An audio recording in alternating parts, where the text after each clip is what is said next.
Hey Islanders, that's Brandon. This is a really quick announcement before we get into the podcast.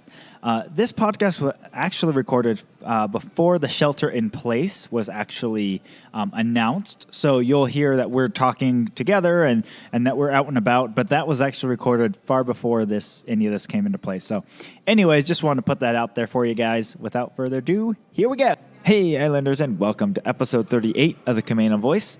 On this episode, I speak to the Director of Marketing for Canopy Tours Northwest. Please welcome Mona Campbell. Hi, I'm Brandon Erickson, and you're listening to the Camano Voice podcast, where I interview folks around Camano Island and beyond. If you want to stay up to date on events, businesses, and even hear a little history of this area, subscribe to this podcast and share with your friends. Thanks for listening. Hey Islanders, and welcome to another episode of the Camano Voice, where we release a new episode every Tuesday. On this episode, I get to speak to Mona Campbell, who is the Director of Marketing at Canopy Tours Northwest. She's also part of the fourth generation owners of Kristoferson Farms right here on the Camano Island. So we got to talk, and I got to hear about some of her, what her educational background was, what her career path kind of was, and then how she finally ended up back here at Kristoferson Farm. We get to hear a little bit about how Canopy Tours Northwest, the idea for the zipline tours, began, as well as all the other cool events that they have going on and different programs that they've started up, like Terra Teams, and then the dinners at the barn. So anyways, had a really great conversation with her. So without further ado, please enjoy my conversation with Mona Campbell. Hey Islanders, and welcome to another episode of the Camano Voice. On this episode, I have the Director of Marketing for Canopy Tours Northwest. Welcome to the podcast, Mona Campbell. Thanks, Brandon. Glad to be here. Yeah. So before we get started with everything, tell us a little bit about Mona. Well, as you mentioned, I am at Canopy Tours Northwest, and I live and work over on Kristoferson Farm on the island, and it's such a great place, as you know, Camano, and I've been coming here since I was a little kid, when I lived in Seattle primarily, but now I'm on the island almost full-time, so it's really great. Okay, very cool. So I actually wanted to kind of start there. What are kind of your earliest memories of Camano? And what year do you think that was? Oh, my goodness. Well, since the farm's been in our family for so many years, I grew up coming here on weekends when my grandparents were the primary managers of the farm. And so, it's just such a family place. And my earliest memories are really about, tromping through the woods with my siblings, after dinner, and just exploring the farm as a kid. And it was very private at that point because we didn't really have a business that operated to the public. Right. And so my memories are all about family gathering. Yeah. So then was it at that point, so where the whole field is and everything, was that still all a field, or was there more trees there and stuff? Well, it's interesting that, as our generation has come to manage the farm, we really talk a lot about what is our long-term plan and, what have we done in the past. And we really, the historic uses are still going on today. So really, since I've been living, all the pasture land or open fields that you see have been that way for years and years and years. And same with the forest. And it's like a working forest. We harvest periodically and have a forest stewardship plan. And that has been in forest the whole time that I've been living. But I think when my great-grandfather first got the place, there was some additional logging that took place in clearing at that time, but that was, over 100 years ago. Yeah. Very cool. Yeah, and then on my interview with Chris, he was telling me, that initially that plot of land was encompassing the plaza and Camelot, and it was a massive amount of land. Yeah, it's really hard to imagine now with all the people living in those places. Yeah. But my siblings talk about riding on the back of a pickup with my grandfather driving, and them all this grass seed falling off the back of it, and pheasants following them down to these orchards that were right by Triangle Cove, and it's hard to imagine now. Yeah, no, that's very cool. So when did you start? So as a kid, you would come up here and visits, but when did you start coming up here more regularly? Well, for a lot of years, our parents managed the farm, and our dad died pretty young. He was in his 50s, and Oh, so our wow. mom was the primary manager and caretaker of the farm, and she really did a great job. And she rented it out to various enterprises, and most recently the alpacas. A lot of people Yeah. remember them there. And then as we, were finally adults, she really wanted more of our advice about what to do and take a little of the load off her shoulders. So I'd say it was about, between 15 and 20 years ago now that we sort of made the small steps into bigger and bigger steps into managing the farm. Got it. Okay. So what was your educational background then? Well, our parents were great at just, encouraging us to follow our passions, whatever they might be. And, I have a liberal arts degree in economics and, which is not exactly agricultural experience for sure.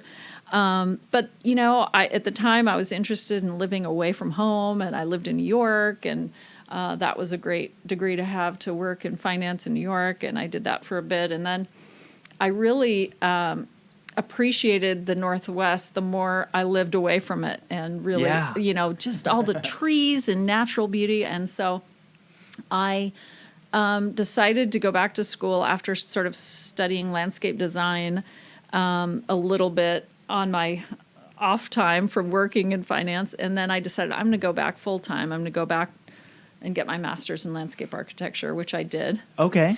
And one of the things I loved about it was, all of the components that you have at your disposal for landscape architecture, the natural and the man-made both. And it's very project-oriented, which appealed to me and always has for my whole career, even when I was working in other capacities. So that's what I did. And it has prepared me kind of well for what I'm doing now, because you learn a lot about plants and sort of the technology behind drainage and lots of different aspects of, the environment. And that's certainly useful on a farm. Yeah.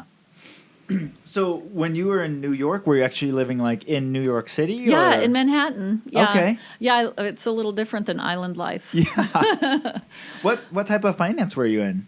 Well, I actually worked on the support side where it was information and software for investment managers, basically. Okay. And so at the time, in the 80s especially, there's, just, it was crazy. Yeah. Crazy time, but it was really fun to work with just a huge, diverse group of people. And so that's what I did there was primarily first work as a consultant that helped people understand financial information. And then I went to the customer side, investment management side, and helped them bring that information in. Got it. Okay. Is that something that, like, since you were in that field for a while, is that something that, like, you still look at and, like, it's still an interest, or do you left it and you're like, I'm done with it? It's mildly interesting. Part of what I loved about it when I was just out of school, and I really worked in that capacity for like 6 years, I guess. It was so much learning, and I loved that about it. Yeah. As learning new things all the time. And once I kind of got to this plateau, it wasn't as interesting to me. And now I like being a little bit more removed, and certainly watching the market the last days is like, I'm glad I'm not in there. Yeah. In that world right now. But I met my husband in that when we worked in that same industry, and Okay. so I still get a lot of exposure to the financial world through him. Got it. Okay. So does he still work in that world then? Yes. Okay. Very cool. And then I was looking in my research, you actually, when you went for your master's, right? That's where you went to Harvard? Yes. Yeah. Okay. How was that? Oh, it was amazing. It's first of all, Harvard University is such a beautiful place to be. Yeah. And Cambridge, Massachusetts is just really lively, and there's so much going on. It was really a great experience. It was very intense, though. The Graduate School of Design is like architecture, landscape architecture, and urban planning. And the building is open 24 hours a day. People are working 24 hours a day. And Wow. it's that kind of, it's very, very intense. And so after 3 years, I needed a good rest. Yeah. Very cool. Yeah, that sounds, I mean, it's just one of those, like, you hear about different places, but it's very, obviously it's very select. And so, like, you don't know a lot of people that actually end up going there and stuff. So, well, one of the things that I found really enjoyable about going there was the people that you meet, because they're from all over the world. You know, it really brings people from all over, and all the different experiences that they have, and the access to the professionals that come to teach. It's just mind-boggling. Yeah. Well, and from a small scale level, like, that was something I really appreciated going to. Like, I went to Pullman WSU, and Go Cougars. Yeah. And one of the things I really appreciated there is just the diversity of people that you meet. So many people from different walks of life, and yet at that time period in your life, everyone is trying to figure themselves out. And so everyone is open to so much. So there's actual conversations of people on different sides of topics. And, like, it doesn't get so polarized as it does in when you get back into the real world, it seems. Yes. That's one of the things that's great about being in an academic sort of community, is that there is that open dialogue. Yeah. No, I think that's very important. Very cool. So then you were in the economics and stuff like that. When did you guys decide to move back here? Or what kind of happened after your 6 years in New York? Well, my husband and I both were doing different career things, and he had an opportunity to work in London, and I was right at that point. I applied, and I was going to go to graduate school and accepted and all set to go. And then he had this opportunity, and we thought, when are we going to have the opportunity to go live somewhere, and have it work out? So we said, oh, let's do that. And I'll just delay my schooling for a couple of years. And so that was amazing, just living in London and being able to, we were right outside of London, actually, but we were able to travel a bit, while we lived there for a couple of years. And then after that, we went back to the Massachusetts area to make good on my my schooling. And we were there just for 3+ years, and then came back to the Northwest. I mean, when I went away to college when I was 18, I said, oh, I'm going to go away to college, and then I'm coming right back. Yep. And, it took me quite a few more years, but I always envisioned coming back to the Northwest. Okay. And I was lucky enough to meet someone who was from the Boston area, but loved the Northwest too. Yeah. So we were able to move back out here, and have been here for quite a few years now. Very cool. So tell me about your time in London then. What was going on, and what were you doing during that time? Well, I did a small project in finance for the company I worked for in London for a month or so. And then I went to a school over there, a landscape school, while I was there, that was really interesting. It was, there were very few international people there. It was mostly people from England. Yeah. But it was a great experience, and just added to my experience of living there too. Very cool. Do you guys still have friends and stuff over there? We do have a few. It's hard to stay in touch with people that are quite that far away. Yeah, it is hard. It's a lot of work to keep that up. Yeah. Very cool. My wife got to go to London this last fall, and she's always dreamed of going and visiting England. And it worked out that one of her best friends was going to King's College over there, finishing up a master's program. Oh, great. And so the end of after her finals were done, she still had like a month left over there. So my wife went over there for like 2.5 weeks, and they got to, like, they'd always dreamed of being able to do that. But then, like, when in their life, we've got 4 kids, when in their life are they going to be able to actually go over there together, hang out, and go do that? And so it kind of lined up, and we're like, well, we should make it happen because this is the only time that's, this opportunity is going to show up. So, and she's just, she wants to go back and live there now. So I may lose my wife over there for a few years. Very cool. So then, upon moving back to the Northwest, did you kind of immediately jump back into the Kristoferson farm, or were you doing other work? I really did sort of jump into the farm and family. Okay. Our mom was getting older and older at that point, and it was really nice to be here and be able to support her and get more involved in the farm while I had, this sort of break in my experience to just move here. And I just love the ability to spend time, on the farm and supporting the farm. and it really was strangely unplanned, the way that, I finished school and we moved back, but it just has worked out so great. Yeah. So then when you moved back, what year was that? 1996. Okay. So then were you, because all of your siblings are now on the board of the farm, right? Yes. Okay. Yeah. So when you were moving back and jumping in with that, were you kind of the first of the siblings to jump back in, or were there other ones kind of? We all together sort of, started doing more at the farm.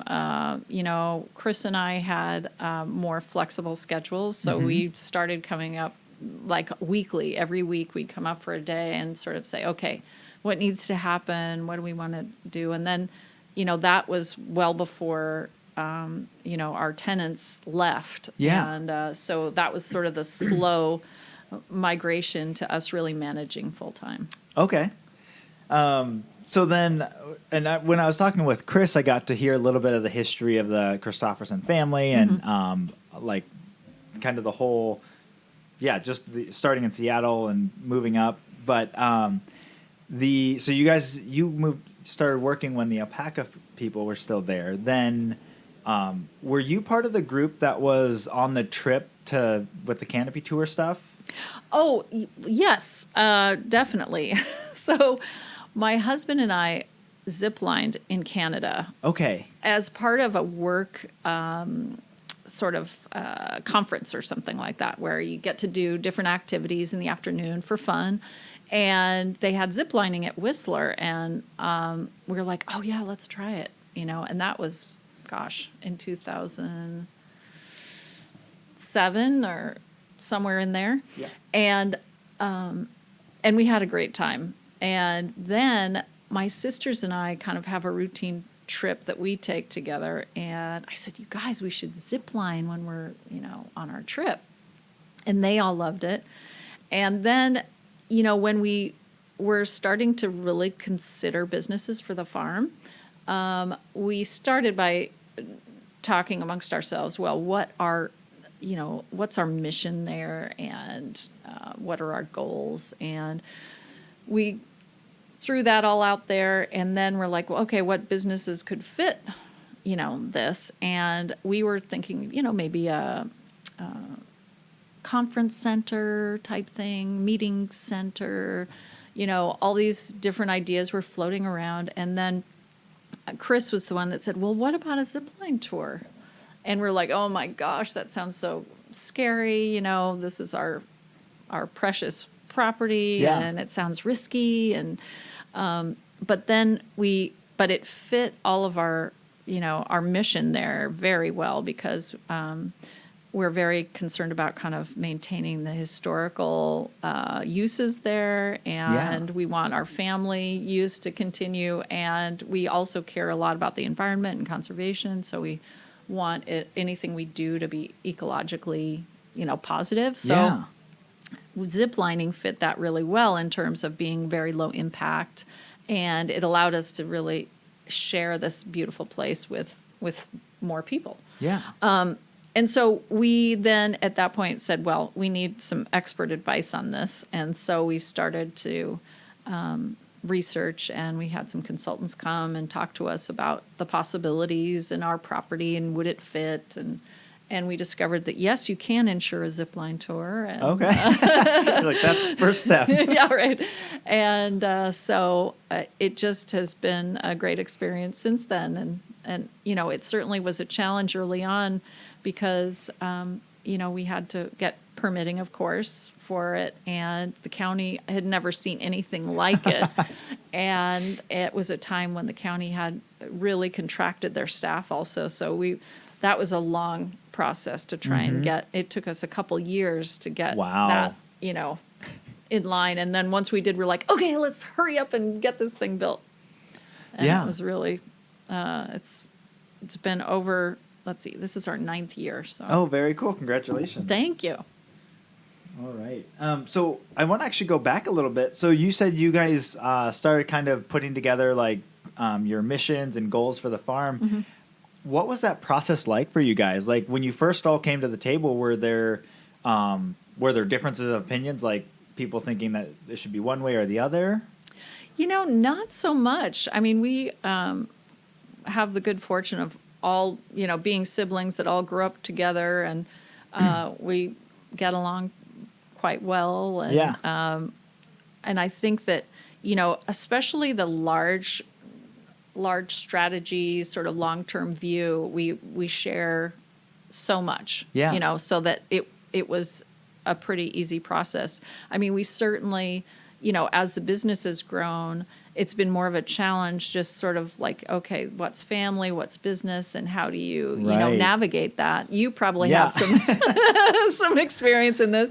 And so we try to keep them separate as much as we can, so we have our board meetings, and, we don't mix that with a family gathering or something like that. So we've learned how to manage that. Yeah, very cool. Yeah, that's definitely something, as I've done, been working in a family business as well as like researching and things like that. A lot of things is really just making that separation. And even being a business owner and being married, like making that distinction, like every conversation, like if you're on a date or if you're doing things, like not to always bring up that discussion of work, or like kind of schedule those or plan those out a little bit, so it's not just this, it ends up overtaking everything. Yes. Yeah.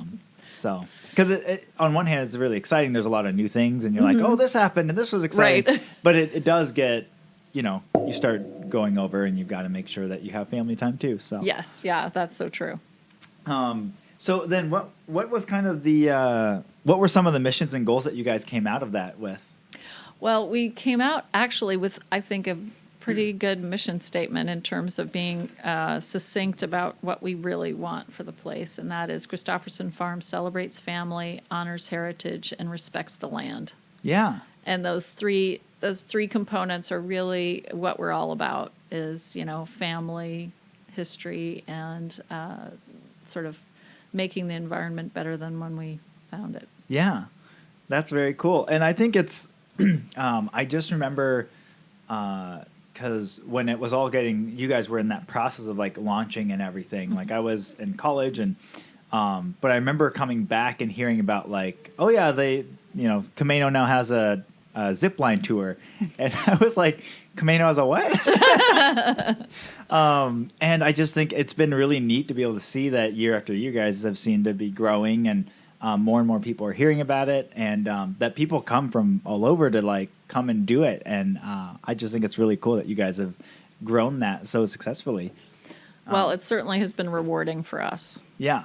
So another thing is, and this is just from, it seems like once companies really find their center and their mission of what they want to do, they can build from that, whether that's building out their team or their business plan and everything. But something that from your guys' social media account and everything, it seems like the team, and also the way the website lays it out and everything, you guys are very focused on building not just a great customer experience, but building a great team around that. How did you guys kind of come about that idea? Well, we really discovered early on that our our team and our staff really are the experience. I mean, this place is beautiful. The Kristoferson Farm is definitely a beautiful place, but what really makes the experience is the people that you interact with. Yeah. And so, time after time, the reviews that we get on TripAdvisor or Facebook or whatever, people are talking about their guides, because that's a huge part of their experience. And so that, is our core mission, is to deliver a wonderful experience so that it's all part and parcel to the business, really, to have a fun team culture. Yeah. And is that did you have background in that? Did Chris? Did you have people that? No. Okay. Well, it's interesting because our family has kind of wide variety of experience to bear. And, when we started out, we just all did everything. Yeah. And we all became trained as guides. So we guided in the very beginning ourselves. And I think that you sort of, when you can really put yourself in the shoes of the staff that you're hiring, it helps. Yeah. It helps you understand and, be empathetic and build a more cohesive team. Yeah. No, that's definitely been something coming into with the marketplace. It's been something I've slowly been learning each department. Certain departments like ice cream, I really was the one who worked out a lot of the systems to get that one up and running. Uh-huh. But barista, gift shop, and still bakery, I haven't touched yet. Maybe never will. But some of these departments, getting in there, starting to work in it, working in the shifts and stuff like that, getting to work with the team and everything, it really does help, one, build that camaraderie, but two, give myself a better understanding of okay, so these are the problems that we're seeing or having, because I'm in there working and doing them. So no, I definitely, but yeah, I just wanted to, it's always very apparent from the social media and stuff, the team that you guys have there just love what they do. And, well, it's a pretty great job to be outside and be with people that just are game to have a fun adventure. And so it's, we really, have had the good fortune of having wonderful staff. And we have some that come back every year, and, we're always hiring new people. We're actually hiring right now. So if you know anybody that's interested in guiding, just let us know. Very cool. All right. And then you guys have other events that you guys put on throughout the year. I know I talked to Chris a little bit about it, but when did did the other ones, like the dinner at the barn and some of the other events, how have those kind of slowly evolved over time? Well, in our mission for the farm, the Canopy Tour fit well, as I mentioned, but we have sort of been maintaining our agricultural side or our farm side sort of just as sort of a steady state, and haven't been viewing it as much as a business that we're growing. And so our barn is pretty special. It's on the historic register, and it's got some just beautiful spaces. And we thought that we should consider more event type activities that using that space. And so we thought the dinner in the barn would be a fun way to get people together. And it's been very successful and fun to, embrace the community. We have, it's feature winemakers and local farms contribute their food. And Donna from Camano Beach Cafe has done a great job of preparing beautiful menus. Yeah. And so that was sort of the beginning of doing some more farm event-based activities. And, we grow lavender, and so we have a few things surrounding that, like wreath making, and we're probably going to add a few more things, possibly some U-pick this summer. And so we're trying slowly to build that up. The Canopy Tour really has consumed a lot of our personal bandwidth. I'm sure, yeah. And so, we've added that. And in addition to the Canopy Tour, I don't know that we've really talked about it much, but we have a team building program called Terra Teams. Okay. And that is a whole nother course in the woods that has elements that allow a challenge to be accomplished somehow. And so that program is really much more of one that we customize to groups according to what their goals are. Yeah. And it can be, oh, we just want to go and have fun, or we want to get to know each other better, or we want to work as a team better. And our facilitators, our guides, develop kind of a program of challenges to meet those needs. Okay.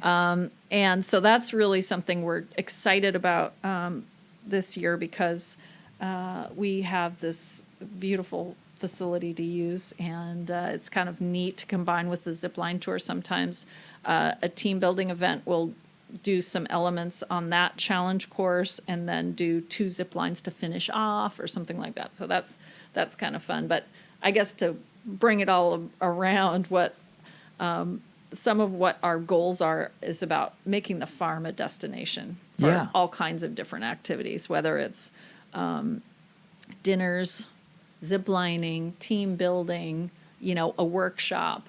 So we're getting, more and more activities outside of the zipline tour started. Very cool. And when did you guys start the team building? Well, we started building the course a couple years ago. Okay. And we've had some groups come through last year, but we'd really like to ramp that up more this year, and because we're in a good position to do so. Okay. Very cool. Yeah, and as far as the dinners at the barn, I've seen like some of the pictures and stuff that you guys have taken from those. They look amazing. So, do you guys have? Is that like a once a month? How often are those? We've been offering them June through October, once a month. Okay. And that's and then we have a different winemaker for each month. And they've been, really, all of them have sold out, and we already have reservations for October, if you can believe it. Wow. Okay. Very cool. But it is, they are fun, and it's fun to see some of the Camano community there, people from, further out, Seattle or Everett too. But those events are on the calendar. Very cool. And then the way those work, right? They're everyone's at one table, right? Well, we have now 3 tables of 20. Okay. Yeah, because we do a seating of 60 people. Wow. Okay. And so we have long tables of 20 in the barn, and that we also have a little area that's still open so that when people first arrive, they can stand and mingle a bit with their first taste of wine and hors d'oeuvres. Okay. Very cool. All right. So what do you kind of see as the future of Kristoferson Farms as well as Canopy Tours? Well, I guess it's going back to that farm as a destination, really. I think that the Canopy Tour will just be one feature of a lot of activities going on at the farm. Yeah. Do you guys already have like more things that you guys are looking at for future?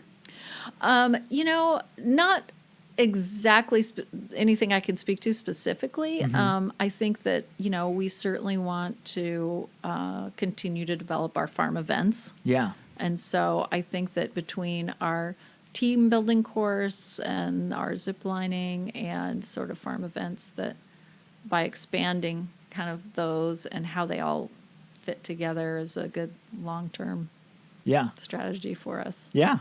Very cool. Yeah. And I forgot to mention, but like this year, the Camano Pumpkin Project seemed like it had a really good turnout. That is such a fun event. And, we're just starting planning for this year's Camano Pumpkin Project. It's going to be the first weekend in October again. Very cool. And we love doing that kind of community event, and I'm hoping that we can do more in the future. Yeah. Very cool. Well, I like to end every podcast with some rapid fire questions. Okay. So the first one is, do you have a lesser known or favorite location on Camano Island that you like to hang out? Well, I spend so much time at the farm, it's embarrassing, but I have been exploring the Barnum Point Park since it's kind of a new park for us on the island.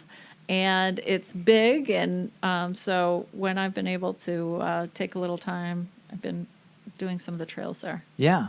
And I guess there's apparently a washed up sailboat down there as well. So if you go down to the beach. So I haven't been down there to check that out yet, but I've checked out some of the like smaller trails there.